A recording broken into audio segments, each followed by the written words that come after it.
It is the first of an Indian Prime तो Minister ये in पहली almost bar a है कि decade, एक and Hindustani it's a real प्रधानमंत्री opportunity to 10 open साल a new के बाद chapter in the यहाँ relationship बनाया between our और two हम चाहते countries. हैं कि I believe इससे we are हमारे already दोनों देशों natural की जो partners. As the संबंध है, world's oldest उसमें democracy एक नया दौर and the शुरू होगा। world's हम largest सबसे democracy, पुराने we share so साझेदार many of हैं, the same सबसे values. बड़े And the लोकतंत्र ties हैं। between our people हमारी जो bind us together. With 1.5 million people of Indian origin living here in the UK, the second largest Indian diaspora anywhere in the world. Yet I do not believe that we're realising the true potential of this relationship. And that is what Prime Minister Modi and I want to change. We want to forge a more ambitious, modern partnership, harnessing our strengths and working together for the long term to help shape our fortunes at home and abroad in the 21st century. As leaders, we share similar priorities to create jobs and opportunities for all, to protect our people from terrorism, and to tackle global challenges like climate change. And it makes sense to work together on these issues. So today we've discussed how to build a stronger economic partnership, a stronger defence partnership, and a stronger global partnership. And let me say a word about each. First, our economic partnership. Britain is the biggest major investor in India, bigger than the USA. British businesses already support nearly 700,000 jobs in India. And India invests more into the UK than it does in the rest of the European Union combined, creating almost 8,000 new jobs here last year alone. And during this visit, British and Indian companies are announcing new collaborations, together worth more than £9 billion. But I think there's scope to go much further. Today we've discussed Prime Minister Modi's vision for India to transform its economy, building 100 smart cities, increasing the skills of 500 million young people, providing around-the-clock electricity for all, building 10,000 kilometres of roads. These are immense projects, and we've talked about how Britain can help to transform this vision into a reality. We want to become your #1 partner for securing the finance needed for this ambitious plan, making London the world's centre for offshore rupee trading. We're getting that started with plans already in place today to issue over £1 billion of bonds right here in London, including the first ever government-backed rupee-denominated bond to be issued internationally. We want British companies with their world-class consulting, project management and engineering skills to help you plan, design and build these new cities. So I'm delighted we've agreed a new 5-year partnership to develop 3 cities, Amaravati, Indore and Pune. We want UK and Indian scientists to work together to develop the low-cost, low-carbon energy that's vital for the future, and that's why we're establishing a new £10 million joint research collaboration into new technologies. We want our companies to truly make in India, and that's why we're reinvigorating our forum of business leaders who we'll see tomorrow. Second, we've agreed to establish a stronger, broader defence and international security partnership. All countries have a right to self-defence, and we want to assist India, the world's largest defence importer, to modernise her capabilities. We'll establish a new government-to-government framework to help make this happen. This will also mean increasing cooperation on new technologies and new capabilities like cyber, like our aircraft carriers too. We will deploy a Royal Navy warship to the Bay of Bengal next February to take part in India's first major international gathering of warships for a number of years. And we'll work together to better protect ourselves from new and emerging threats, such as cyber attacks, with the UK helping to establish a new centre to train 1 million Indian cybersecurity professionals and offering assistance to set up a new Indian cybercrime unit. Finally, as global powers with a global outlook, we discussed what more we can do to solve the challenges we face. The UK firmly supports permanent membership for India on the United Nations Security Council. International institutions need to reflect the world as it is today in order to maintain relevance and to support the rules-based system that benefits us so much. Today we agreed on the vital importance of securing an ambitious global deal in Paris later this year that keeps our goal of limiting global warming by 2050 to 2 degrees within reach. And we discussed what more we can do to support free trade, in particular by accelerating talks on a free trade deal between the EU and India, which could benefit more than 1.7 billion people and be worth over £15 billion each year to the EU and India combined. So we've had some excellent discussions here today, and I look forward to more this evening and, of course, tomorrow as well. We both have big ambitions for the relationship between our countries. We want a modern, essential partnership, founded on old ties, but defined and fuelled by the modern, diverse, dynamic countries that we are both today. Thank you. Prime Minister Modi. Thank you.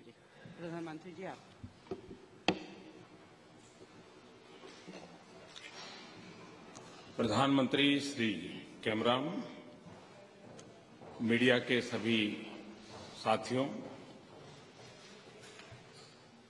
प्रधानमंत्री Cameron अपने भारत और Britain के संबंधों के प्रति जो उत्साह और आशावादी दृष्टिकोण दिखाया है, उसके लिए मैं आपका आभार प्रकट करता हूं। आपने भारत और ब्रिटेन के संबंधों को सशक्त करने में बड़ा योगदान दिया है। मैं आपके गर्मजोशी से भरे स्वागत और भारत यूके संबंधों को सशक्त बनाने के आपके योगदान के लिए आपका धन्यवाद करता हूं। आपके निमंत्रण के लिए, आपके आदर सत्कार के लिए, जिस प्रकार से आपने मेरे लिए समय दिया है, उसके लिए मैं आपका आभारी हूं। यूके की यात्रा यहां पर आने से पर मुझे बहुत प्रसन्नता है। यह संबंध भारत के लिए महत्वपूर्ण है। ऐतिहासिक तौर पर हम एक दूसरे के भलीभांति परिचित हैं। हमारे लोगों के बीच संबंध अतुलनीय है। हमारे मूल्य एक समान है और इससे हमारे संबंधों को विशेष स्वरूप मिला है।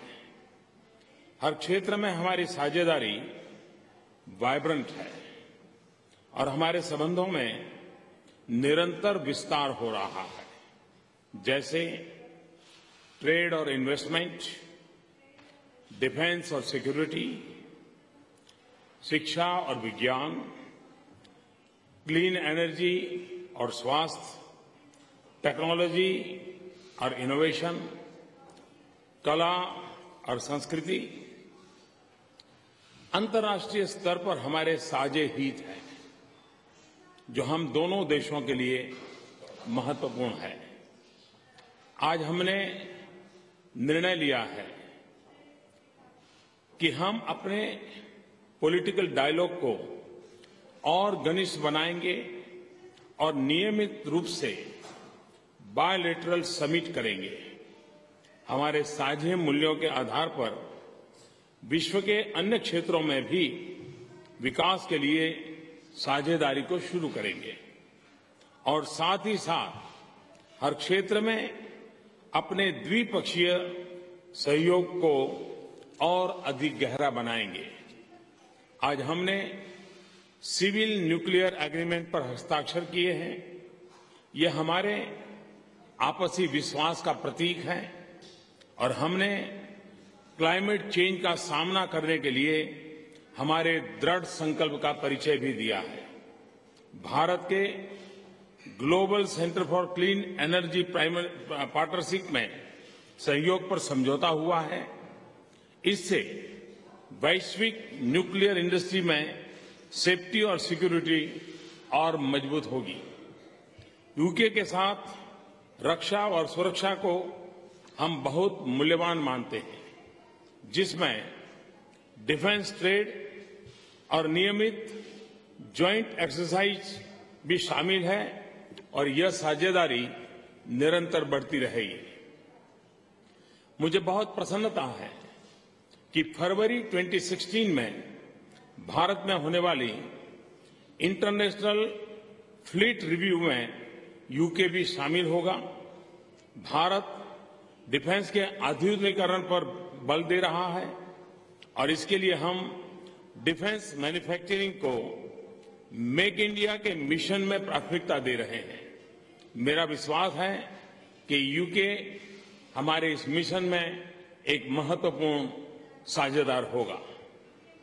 इकोनॉमिक पार्टनरशिप हमारे संबंधों का एक अहम और मजबूत स्तंभ है। मेरा विश्वास है कि ये संबंध आने वाले समय में बड़ी तेजी से आगे बढ़ेंगे, क्योंकि भारत में अपार संभावनाएं हैं और ब्रिटेन में आर्थिक क्षमता और सामर्थ्य है। यूके भारत में तीसरा सबसे बड़ा निवेशक है। भारत यूके में जितना निवेश करता है वो बाकी ईयू देशों में निवेश से अधिक है। भारत में यूके के निवेश के प्रस्ताव के लिए हमने भारत में एक फास्ट ट्रैक मैकेनिज्म की व्यवस्था बनाने का निर्णय लिया है। हम इंडिया यूके सीईओ फोरम के पुनर्गठन का स्वागत करते हैं। लंदन के फाइनेंशियल मार्केट का फंड रेज करने के लिए हम और अधिक प्रयोग करने वाले हैं। मेरे लिए प्रसन्नता का विषय है कि हम भारतीय रेल के लिए लंदन में रेलवे रूपी बॉन्ड जारी करने जा रहे हैं। यह एक तरह से स्वाभाविक है कि भारतीय रेल की यात्रा यहीं से शुरू हुई थी। अगले 2 दिनों में हमारे बिजनेस सेक्टर के साथ होने वाली एंगेजमेंट्स का मैं उत्सुकता के साथ इंतजार कर रहा हूं और हम बिजनेस सेक्टर से कई महत्वपूर्ण अनाउंसमेंट्स की अपेक्षा करते हैं। मुझे प्रसन्नता है कि हमारी सरकार और प्राइवेट सेक्टर दोनों में के बीच क्लीन एनर्जी और क्लाइमेट सहयोग में प्रगति हुई है। यह क्षेत्र महत्वपूर्ण भी है और इसमें अपार संभावनाएं भी हैं। भारत ने क्लाइमेट चेंज पर जो एक व्यापक महत्वाकांक्षी राष्ट्रीय योजना बनाई है, उसमें हमारे द्विपक्षीय सहयोग से लाभ पहुंचेगा। हम आशा करते हैं कि पेरिस में होने वाले सम्मेलन में UN convention on climate change के फ्रेमवर्क के अंतर्गत ठोस परिणाम निकलेंगे और विश्व सस्टेनेबल और लो कार्बन भविष्य के लिए एक निर्णायक रास्ता तय होगा। आज कई और क्षेत्रों में ठोस परिणाम निकले हैं जिसका भारत की राष्ट्रीय प्राथमिकता से संबंध है। इनमें स्मार्ट सिटीज, स्वास्थ्य, रिवर क्लीनिंग, स्किल और शिक्षा शामिल है। हम इस बात पर सहमत हैं कि सभी क्षेत्रों में हमारी साझेदारी के लिए टेक्नोलॉजी, रिसर्च और इनोवेशन मजबूत नींव प्रदान करेंगे।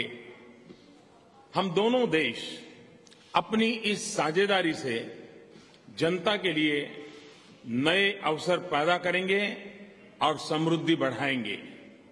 साथ ही साथ साझे हितों को प्राप्त कर पाएंगे और अपनी चुनौतियों का ठीक से सामना कर सकेंगे। जैसे एशिया में शांति और स्थिरता, विशेष करके दक्षिण और पश्चिम एशिया में सामुद्रिक सुरक्षा, साइबर सुरक्षा तथा आतंकवाद और अतिवाद। इन सभी विषयों पर मैं और प्रधानमंत्री कैमरॉन आज और कल चेकर्स में और विस्तार से बात करने वाले हैं। अंत में यूएन सिक्योरिटी काउंसिल में भारत की स्थायी सदस्यता और अंतर्राष्ट्रीय एक्सपोर्ट कंट्रोल रीजिम में भारत की सदस्यता के लिए ब्रिटेन के महत्वपूर्ण सामर्थ्य के लिए प्रधानमंत्री कैमरॉन का आभार व्यक्त करना चाहता हूं। आज पार्लियामेंट में संबोधन करने का मुझे सम्मान मिला है। उसके बाद मैं इंडिया यूके बिजनेस समिट को संबोधित करूंगा। इन दोनों अवसरों पर भारत और भारत ब्रिटेन संबंधों पर विस्तार से अपने विचार प्रकट करूंगा। हमारे स्ट्रेटेजिक पार्टनरशिप के लिए आज हमने एक बोल्ड और महत्वाकांक्षी विजन रेखांकित किया है और जो निर्णय हमने आज लिए हैं यह इस विजन को पाने के हमारे दृढ़ विश्वास और प्रतिबद्धता को दर्शाता है। आज के परिणामों से ये स्पष्ट होता है कि हमारे संबंध नई और ऊंचाइयों पर आज ही पहुंच चुके हैं। Thank you. Thank you very much indeed, Prime Minister. We've got, I think we'll start with a British question from the BBC. Justin Roebuck from the BBC. Prime Minister Cameron, you've visited India 3 times since you came to power. Why has it taken so long to get a return visit? And Prime Minister Modi, India is becoming an increasingly intolerant place. Why? But let me answer your question. Actually, India is not only the first major country I visited as Prime Minister, it was also the first major country I visited as leader of the opposition. So I have been wanting to see a strengthening of this relationship, not just for the last 5 years, but the last 10 years. And I think we have made some important progress. The figures on investment are very striking. You know, India invests more into Britain than into the whole of the rest of the EU combined. And in terms of G20 countries, Britain is the biggest investor, bigger than America, bigger than France, bigger than Germany, into India. But I think where we agree is that we shouldn't rest on our laurels. We should try and raise our sights and look at these projects like smart cities, like Digital India, like Clean India, where we can bring expertise and really forge a partnership. India soon will be the third largest economy in the world. Britain is the 5th largest economy in the world. We have, I think, real potential.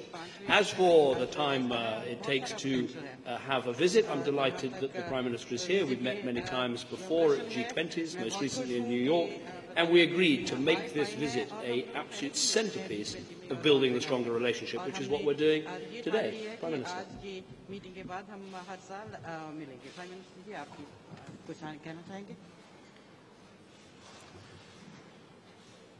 ये बात सही है कि एक 10 साल का अंतराल रहा, लेकिन मेरे कार्यकाल में ही पिछले 1 साल में 11 मंत्री भारत से यहां आए और 11 मंत्री यहां से भारत आए, और इसलिए भारत और ब्रिटेन का जो संबंध है, विकास की जो नई ऊंचाइयों पर जाने का सामूहिक प्रयास है, वो निरंतर चल रहा है। मेरा भी प्रधानमंत्री जी के साथ 2 बार विस्तार से चर्चा करने का मुझे अवसर मिला है और हमारे संबंधों को और अधिक गहरे करने की दिशा में हम काफी यशस्वी रहे हैं। आपने और एक विषय सवाल जो पूछा है, भारत ये बुद्ध की धरती है, भारत ये गांधी की धरती है, और इसलिए हमारे संस्कारों में एक बात हमारी रगों में है कि समाज के मूलभूत मूल्यों के खिलाफ किसी भी बात को भारत स्वीकार नहीं करता है, और इसलिए हिंदुस्तान के किसी भी कोने में कोई भी घटना घटे, भारत के लिए वो घटना 1 हो या 2 हो या 3 हो, 125 करोड़ के देश में एक घटना का महत्व है कि नहीं है, ये हमारे लिए मायना नहीं रखता है। हमारे लिए हर घटना गंभीर होती है, हम इसको किसी भी हालत में टॉलरेट नहीं करते हैं। कानून कठोरता से कार्रवाई करता है और करेगा, और भारत एक वाइब्रेंट डेमोक्रेसी है जो संविधान के तहत सामान्य से सामान्य नागरिक के जीवन को, हर प्रकार की सुरक्षा, उसके विचारों की रक्षा, उससे प्रतिबद्ध हैं, और इस काम पर हम कमिटेड हैं।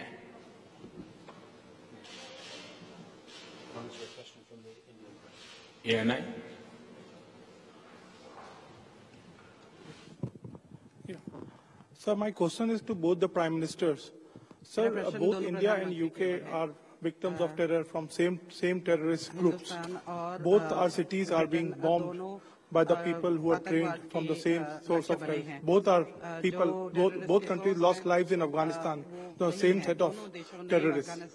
In your discussions today, sir, did you discuss the shared concerns and did you agree on some of the cooperation in this field?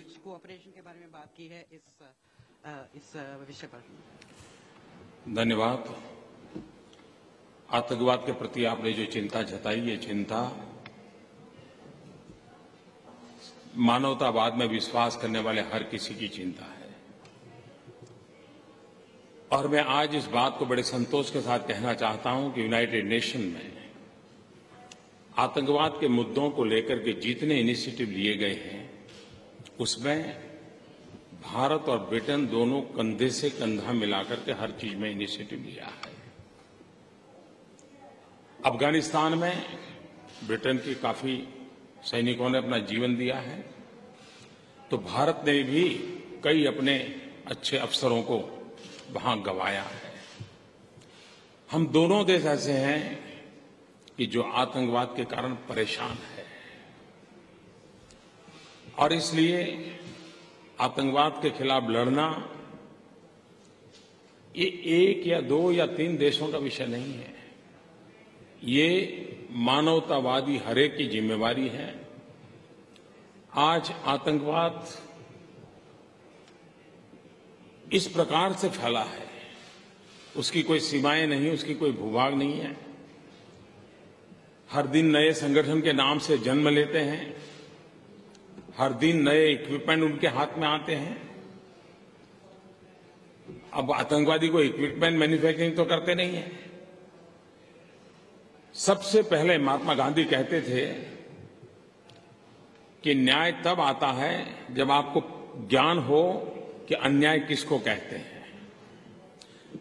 हम टेररिस्ट किसको कहते हैं, टेररिस्ट को मददगार कौन है। यूनाइटेड नेशन में इसके संबंध में एक प्रस्ताव है उसकी परिभाषा करने के लिए। वो अभी तक उसका कोई निपटारा नहीं हो रहा है, वैसे ही लटका पड़ा है और इसमें हम और ब्रिटेन दोनों शरीक हैं कि उसकी व्याख्या होनी चाहिए।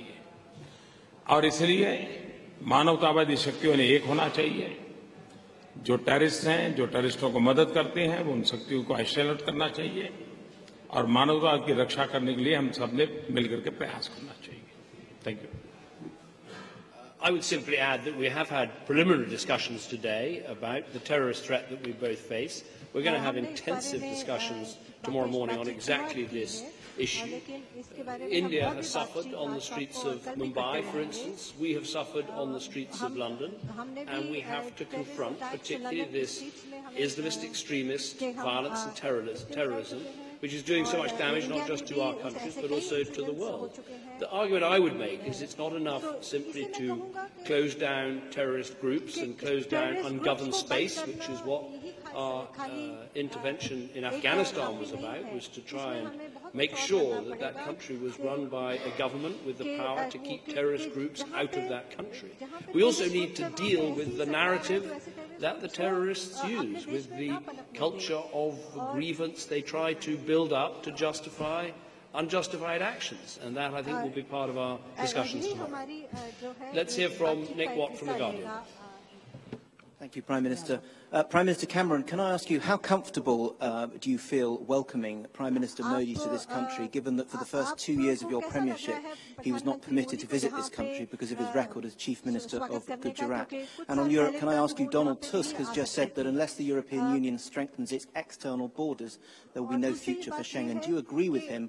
And what do you say to Martin Schulz, who says that Europe is very happy to spend billions of pounds on bankers, helping them, but is pretty miserable when it comes to helping migrants? And Prime Minister Modi, can I ask you, in the next 2 years, the United Kingdom will be having a referendum on whether to remain in or leave the European Union. Union.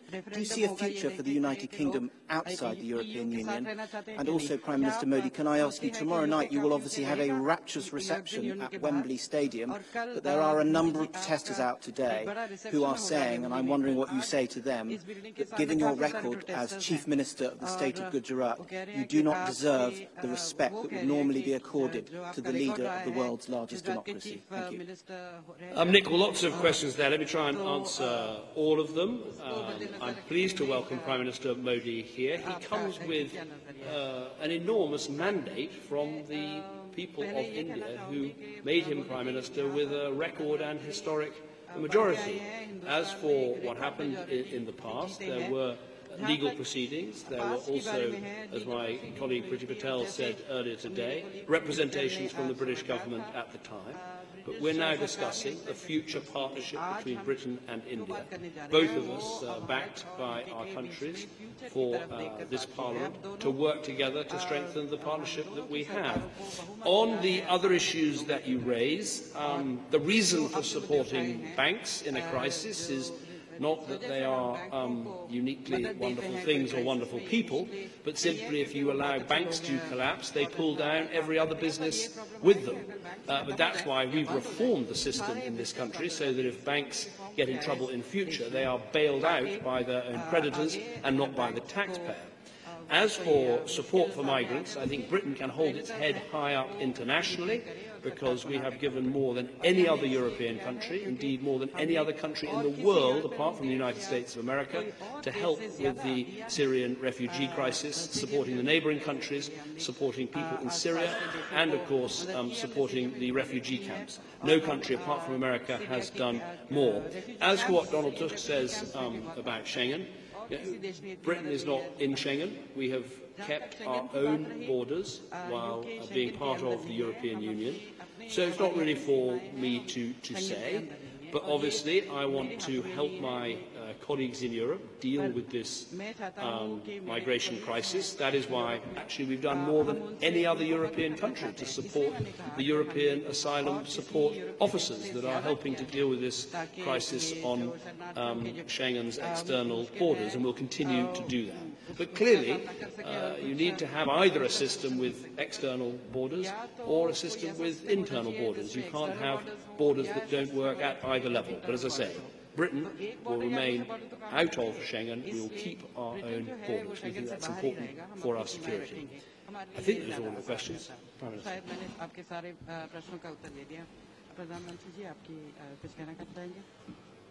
एक तो keep the record straight, इसके लिए मैं आपको जानकारी दूं, मैं 2003 में यहाँ आया था और बहुत ही स्वागत सम्मान मैंने उस समय भी यहाँ कार्यक्रमों में भाग लिया था। यूके ने कभी भी मुझे यहाँ आने पर रोका नहीं है, कभी कोई प्रतिबंध लगाया नहीं है। मेरे समय अभाव के कारण मैं नहीं आ पाया, वो अलग बात है। तो ये एक गलत परसेप्शन है, उसको करेक्ट कर लीजिए। दूसरी बात है कि 2 साल के बाद रेफरेंडम होगा। मैं मानता हूं कि यहाँ के नागरिक बहुत समझदार हैं, मुझे उनको कोई टिप देने की जरूरत नहीं है। लेकिन जहां तक भारत का सवाल है, यूरोपियन यूनियन का हमारा अगर कोई प्रवेश द्वार है तो ब्रिटेन है, और हमारा सबसे आर्थिक कारोबार किसी के साथ है तो ब्रिटेन के साथ है। हम इसी प्रवेश द्वार से यूरोप के बाकी देशों में जा रहे हैं। तो हमारा तो भला यही है कि हम तो ब्रिटेन को हमारा ही प्रवेश द्वार मान करके ही आगे बढ़ना चाहेंगे।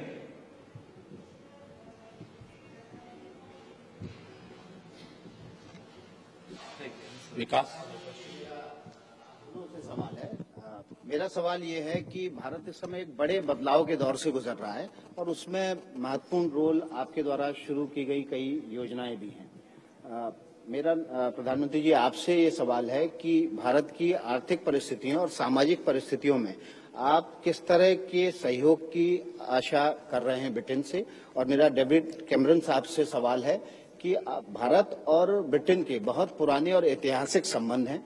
आप इन संबंधों को परिभाषित करने के लिए किस तरह के नए भूमिका में दिखाई देंगे या किस तरह की नई कोशिशें करेंगे ताकि ये संबंध और प्रगाढ़ हों? देखिए, आप भारत जिस दिशा में प्रगति कर रहा है, प्रगति करना चाहता है, जैसे हमारा एक छोटा सा उदाहरण देता हूं। हमारे यहाँ टेली डेंसिटी बहुत है,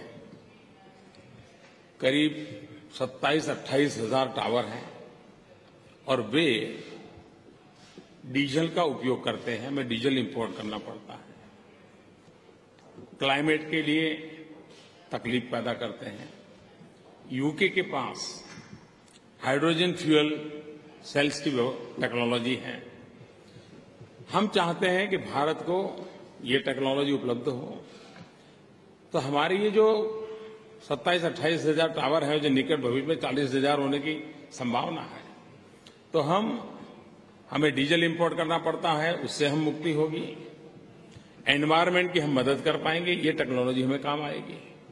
हमारे यहाँ कोल माइनिंग होता है, अब कोल को हम ग्रीन टेक्नोलॉजी से कैसे कोल माइनिंग करें, कोल गैसिफिकेशन कैसे करें, हम क्लीन एनर्जी की दिशा में कैसे जाएं, स्किल डेवलपमेंट। यूके ने कॉम्प्रिहेंसिव स्किल डेवलपमेंट की दिशा में बहुत काम किया है। हेल्थ सेक्टर में अच्छे अस्पतालों की दिशा में यूके ने काम किया है। इन सारे विषयों पर चर्चा हुई है और ये सारी बातों में भारत के गरीब से गरीब व्यक्ति को किस प्रकार से वैश्विक संबंध काम आ सकते हैं, वैश्विक पूंजी निवेश कैसे काम आ सकता है, उस दिशा के हमारे प्रयासों में आज मेरी यूके की इस यात्रा से मैं विश्वास से कह सकता हूं कि इन सारे विषयों को हम सफलतापूर्वक आगे बढ़ाएंगे। Thank you. I would say I see this as a modern dynamic partnership. That's what we've been talking about. I think it's probably true that for years the relationship between Britain and India was in some way imprisoned by the past. I think sometimes in recent years it's been imprisoned by misconceptions that trade with India is simply about outsourcing. Look at the relationship today. If someone had told you 20 years ago one of the most successful car manufacturers in Britain expanding and selling all over the world would be a combination of Indian capital and British design and manufacturing expertise, people would say, really, is that going to happen? Well, that's what Jaguar Land Rover, just one example, is all about. So I think it's time to set this relationship free from those misconceptions and from the past and recognise that this is a modern dynamic partnership of two countries who face similar challenges. How do we get growth and prosperity? How do we combat terrorism? How do we ensure a green environment for our future and our children? Those are the things that we're now talking about. And I think the excitement is that with Prime Minister Modi's vision of smart cities, of clean India, of digital technology, of skilling up tens of millions of young people in India, there are huge opportunities for Britain to play a part in building that future together. And that's why we are so I think excited today to be signing so many different agreements across such a wide range of areas, demonstrating this is a truly modern and dynamic partnership. With that, we have a packed timetable, 2 speeches this afternoon, including the first to Parliament, and we must go and make the most of that. So thank you very much.